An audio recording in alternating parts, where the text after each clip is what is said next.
and you are watching my YouTube channel Weekly Lesson.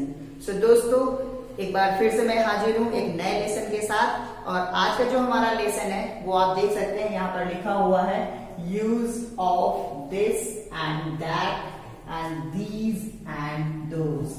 आपको लग रहा होगा कि ये बहुत ही आसान चैप्टर है, ये तो मैं पहले पढ़ चुका हूँ और मैं जानता हूँ कि दिस और दैट का इस्तेमाल कैसे होता है। अगर कोई वस्तु एक है और आपके पास है तो आप उसके लिए दिस यूज करते हैं। जैसे मार्कर मेरे पास है तो मैं बोलूंगा दिस इज अ मार्कर। कोई चीज आपसे दूर है और एक वस्तु है तो आप उसके लिए दैट यूज करते हैं। एक से ज्यादा है, जैसे मेरे पास 2 मार्कर हैं तो इन्हें मैं दीज बोलता हूँ। और अगर एक से ज्यादा कोई वस्तु है और वो आपसे दूर है तो आप उसके लिए दोज यूज करते हैं, राइट। लेकिन यहाँ पर हम इससे हटकर कुछ और यूजेस पढ़ने वाले हैं दिस और दैट के बारे में। आप पढ़ तो बेसिक क्लास रहे हैं, मैं स्टार्ट तो बेसिक क्लास कर रहा हूँ, लेकिन ये बेसिक क्लास आपको अगर आप इस वीडियो को लास्ट तक देखेंगे तो बेसिक नहीं लगेगी, बल्कि आपको इसमें काफी कुछ एडवांस भी मिलेगा। सो आप देख सकते हैं यहाँ पर लिखा हुआ है कि हम बात करेंगे नेम, आइडेंटिटी एंड इंट्रोडक्शन, यानी दिस और दैट का यूज करके हम कैसे नेम बताते हैं या फिर आइडेंटिटी बताते हैं या फिर इंट्रोडक्शन देते हैं किसी भी वस्तु या किसी भी व्यक्ति का।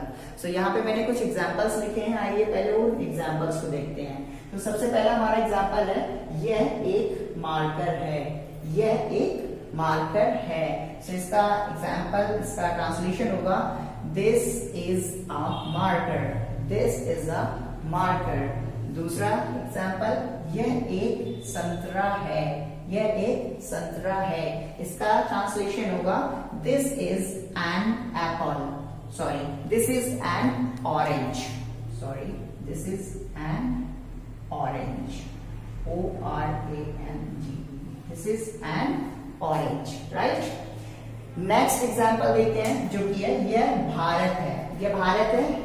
इसका ट्रांसलेशन होगा this is India, this is India.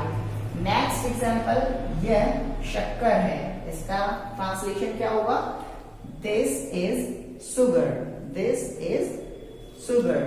Next example ये किताबें हैं, ये किताबें हैं, यानी एक से ज्यादा यहाँ पर बुक्स हैं तो इसलिए हमने क्या बोला these are books, these are books, ध्यान रखिएगा। लास्ट एग्जांपल देखते हैं वे सब्जियां हैं, वे सब्जियां हैं। सो यहाँ पे हमें बोलना है those are vegetables, those are vegetables, got it. यहाँ पे हमारे पास स्ट्रक्चर लिखा हुआ है सेंटेंस बनाने का, ये जो हमने ट्रांसलेशन किया है वो कैसे किया है उसके लिए यहाँ पे स्ट्रक्चर दिया गया है कि सबसे पहले आपको सब्जेक्ट यूज करना है। सब्जेक्ट यानी दिस, दैट या दीज या दोज में से कोई भी एक हो सकता है। उसी के अकॉर्डिंग आपको यहाँ पर वर्ब यूज करना है। अगर दिस और दैट की बात हो रही है तो आप इस के साथ जाएंगे, अगर बात हो रही है दीज और दोज की तो वहां पर आप आर के साथ जाएंगे। आगे आपको नाउन लिखना है, नाउन मतलब नेम भी हो सकता है। सो यहाँ पर ध्यान में रखना है कि जब आप सिंगुलर सेंटेंस बना रहे होंगे दिस और दैट के साथ तो आपको वर्ब भी सिंगुलर यानी इस यूज करना है और नाउन भी आपका इज आने वाला है। जैसे यहाँ पर आप देख सकते हैं मार्कर, ऑरेंज, यहाँ पर ये सिंगुलर है। लेकिन जब हमने प्लूरल की बात करी, दीज और दोज की बात करी, तो वह भी प्लूरल आया है और प्लूरल नाउन भी आएगा। जैसे यहाँ पे आप देख सकते हैं बुक्स, बुक में हमने एस ऐड किया है, वेजिटेबल्स में मैंने एस ऐड किया है। तो इस फॉर्मूले को आपको ध्यान रखना है। सो यहाँ पर इन एग्जाम्पल्स के माध्यम से हमने क्या किया है, चीजों के नेम बताए हैं कि ये ऑरेंज है, ये मार्कर है, पास में है या दूर में है, that doesn't matter, that matters, but हमें यहाँ पर फिलहाल हमने सीखा है कि नेम कैसे बता सकते हैं, आइडेंटिटी कैसे किसी चीज की बता सकते हैं, ठीक है, प्लस इंट्रोडक्शन कैसे किसी चीज का दे सकते हैं। जैसे हम इंट्रोडक्शन देते हैं तो इंट्रोडक्शन देते वक्त कई बार हम बोलते हैं hello guys this is Sanjay Kumar Trivedi, so this is Sanjay Kumar Trivedi. तो यहाँ पर दिस किस लिए यूज किया गया है, अपना इंट्रोडक्शन देने के लिए, ना कि मैं पास में हूं या मैं दूर में हूं। इस थ्योरी की तरफ से ये बात नहीं कही गई है, लॉजिक से नहीं कही गई है, बल्कि यहाँ पर इंट्रोडक्शन देने के लॉजिक से ये बात कही गई है। ऐसे ही कुछ और इंटरेस्टिंग यूज देखते हैं आगे, आइए देखते हैं और क्या यूजेस हैं। तो दोस्तों देखिए यहाँ पर मैंने कुछ और एग्जाम्पल्स लिखे हैं। जैसे पहला एग्जाम्पल है हमारे पास this is sugar, this is sugar. दूसरा एग्जाम्पल है these are books. These are books. उसके बाद the second last, this is a pen. This is a pen. And the last one is this is an ink pot. अब यहाँ पर हम क्या समझने की कोशिश कर रहे हैं, देखिए नीचे लिखा हुआ है we use a oblique and before countable noun, but we do not use a and before uncountable noun. यानी अगर काउंटेबल नाउन का हम इस्तेमाल कर रहे हैं सेंटेंस में तो हम उसके पहले ए और एन का यूज करेंगे। जैसा यहाँ पे देख रहे हैं पेन, दिस सिंगुलर है, उसके साथ हम पेन यूज कर रहे हैं सिंगुलर, जो मैं पहले बता चुका हूँ, इसलिए इसके पहले हमने यहाँ पर ए यूज किया है। ठीक है, फिर यहाँ पर सेम, यहाँ पे हमने दिस यूज किया, तो यहाँ पे भी इंपॉर्ट सिंगुलर फॉर्म में आया है जो कि काउंटेबल है, इसलिए हमने इसके पहले एन यूज किया है। Got it? लेकिन हम यहाँ पर अगर देखें दिस इज सुगर, तो सुगर जो है हमारा वो एक अनकाउंटेबल नाउन है, इसलिए उसके पहले हम यहाँ पर ए नहीं लिख सकते। अगर आप लिखते हैं this is a sugar, so sentence आपका रॉन्ग हो जाएगा। अगर आप लिखते हैं यहाँ पर these are books, तो these प्लूरल के यूज होता है, इसलिए यहाँ पे बुक में भी आप एस देख रहे हैं जो कि यह प्लूरल फॉर्म में है, इसलिए यहाँ प्लूरल फॉर्म के पहले भी हम यहाँ पर ए या एन यूज नहीं कर सकते हैं। अगर आप लिखेंगे these are a books, so sentence यहाँ पर भी रॉन्ग हो जाएगा। सो आपको इन कॉन्सेप्ट्स को भी ध्यान रखना है जब आप दिस, दैट, दीज, दोज का इस्तेमाल कर रहे होंगे। अभी दिस और दैट से रिलेटेड कुछ और फैक्ट्स हैं जिनके बारे में हम बात करेंगे। सो अभी इस बने रहिए हमारे साथ और वीडियो को लास्ट तक देखिए। तो दोस्तों अभी हमने पढ़ा था नेम, आइडेंटिटी और इंट्रोडक्शन के लिए कैसे हम दिस और दैट का यूज करते हैं या फिर दीज और दोज का। लेकिन अब हम यहाँ पर बात करेंगे पॉजेसिव एडजेक्टिव का। पॉजेसिव एडजेक्टिव क्या होता है? जब आप किसी चीज को या व्यक्ति को, इंसान को बताते हैं कि ये मेरा है या आपका है या किसका है। ठीक है, जब आप बताते हैं तो वहां पर आपको पॉजेसिव एडजेक्टिव का यूज करना पड़ता है। जैसे इन सेंटेंसेस में हमने यहाँ पे यूज किया है माय, माय, माय, योर, ये चीजें क्या होती हैं? पॉजेसिव एडजेक्टिव्स होती हैं। सो आइए सेंटेंस देखते हैं, कुछ एग्जांपल्स देखते हैं। जैसे कि पहला एग्जांपल यहाँ पे दिया गया है, ये मेरा भाई है, ये मेरा भाई है, तो इसका जो ट्रांसलेशन होगा वो होगा this is my brother, this is my brother. दूसरा सेंटेंस देखते हैं, यह मेरे पिताजी हैं, सो इसका जो ट्रांसलेशन होगा वो होगा this is my father, this is my father. Next जो एग्जांपल है वो है वह मेरा दोस्त है, वो मेरा दोस्त है, सो ट्रांसलेशन होगा this is my friend, this is my friend. यहाँ पे भी हम आइडेंटिटी और इंट्रोडक्शन की ही बात कर रहे हैं। ठीक है, ये आपकी कलमें हैं, ये आपकी कलमें हैं, ट्रांसलेशन होगा these are your pens, these are your pens. और लास्ट सेंटेंस देखते हैं, यह मेरे किताब है, यह मेरे किताब है या ये मेरी किताब है। सो आप बोलेंगे this is my book, this is my book, ये मेरी किताब है।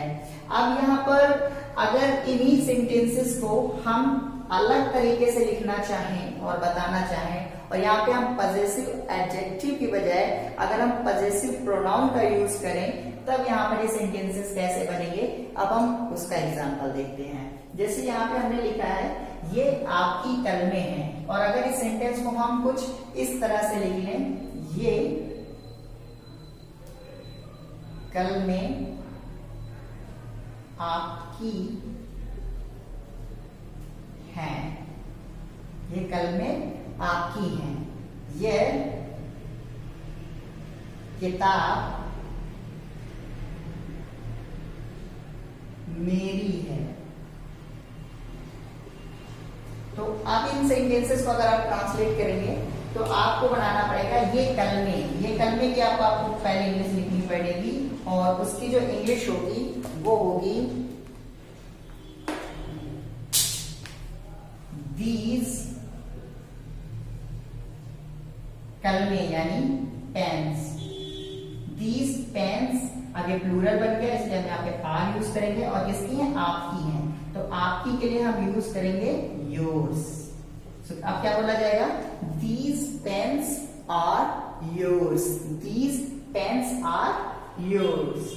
अब इसी तरीके से इस सेंटेंस को बनाते हैं, तो यह किताब के लिए हम क्या बोलेंगे, दिस बुक। अब सिंगुलर है इसलिए हम क्या यूज करेंगे, is. So this book is, किसकी है, मेरी। तो अब मेरी क्या पे लिए, इंग्लिश में हम माई नहीं लिखेंगे, अब हम यहाँ पे लिखेंगे माइन। इस चीज का ध्यान रखिएगा, जब आप पॉजेसिव एडजेक्टिव का यूज करते हैं तो वहां पर आप माई, योर का यूज करते हैं और हिज का, हर का यूज करते हैं और उसके बाद उस चीज को बताते हैं, उस वस्तु को बताते हैं कि वो किसकी है। लेकिन जब आप पॉजेसिव प्रोनाउन का इस्तेमाल करते हैं, जब आप पॉजेसिव प्रोनाउन का इस्तेमाल करते हैं तो वहां पर आप जिस वस्तु की बात कर रहे हैं वो वस्तु पहले आएगी और पॉजेसिव प्रोनाउन के योर्स और माइन ये सेंटेंस के लास्ट में आएंगे। Got it guys? I hope so कि ये कॉन्सेप्ट आपका क्लियर हो गया होगा।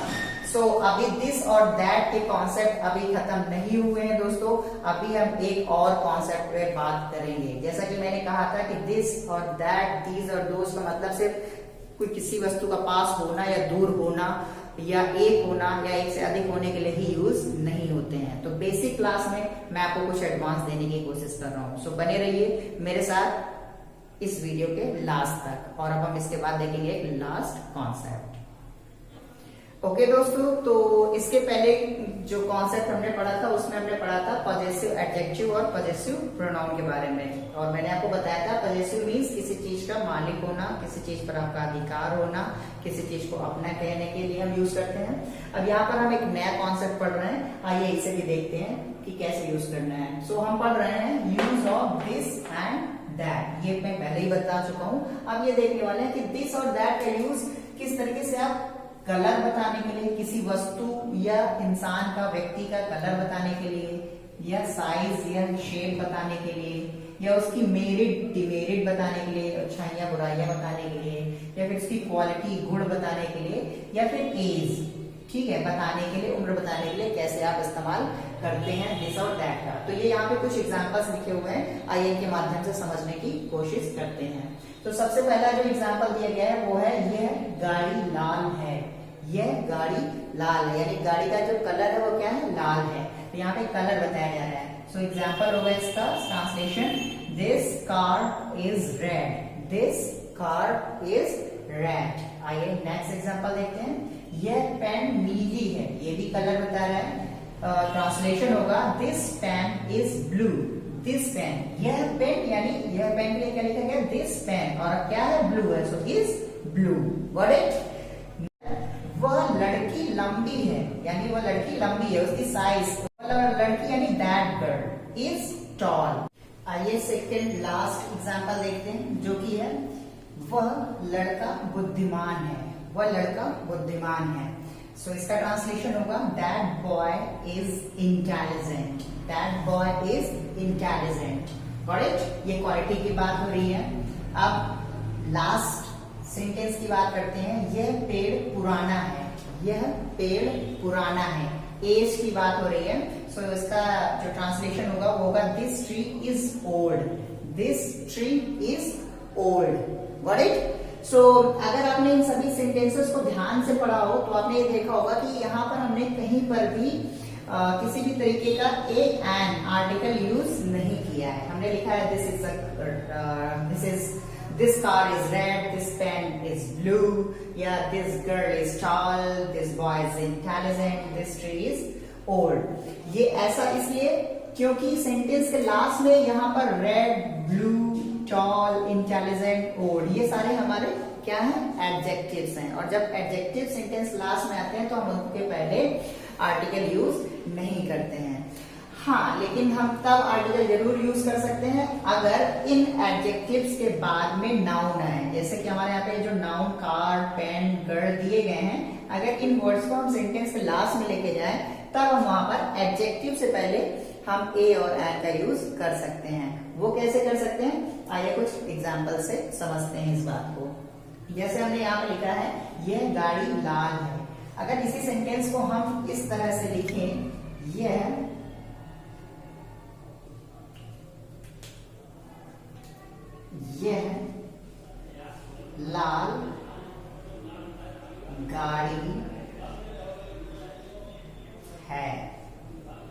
ऑलराइट। अगर इसी तरीके से हम लिखें यह पेड़ पुराना है को अगर हम लिखें यह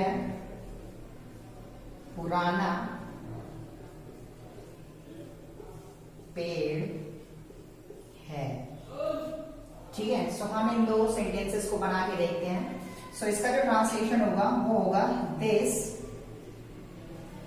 इज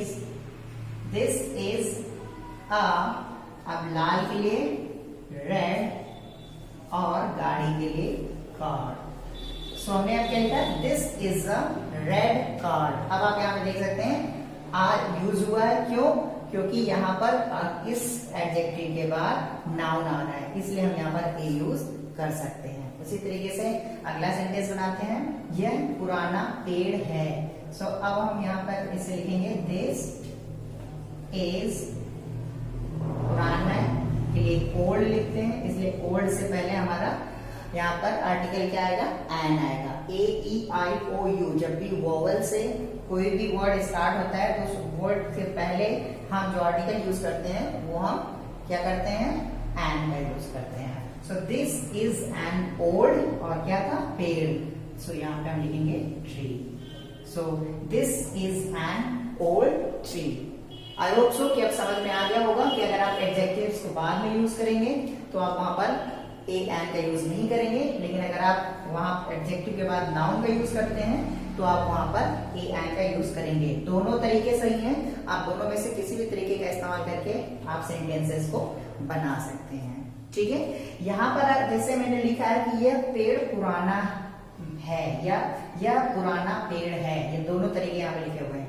अगर हम चाहें और यहाँ पर हम ये बताना चाहें कि ये जो पेड़ है ये कितना पुराना है, या ये जो घर है ये कितना पुराना है, तो यहाँ पर हम उस समय को भी मेंशन कर सकते हैं। जैसे हम यहाँ पे लिखें यह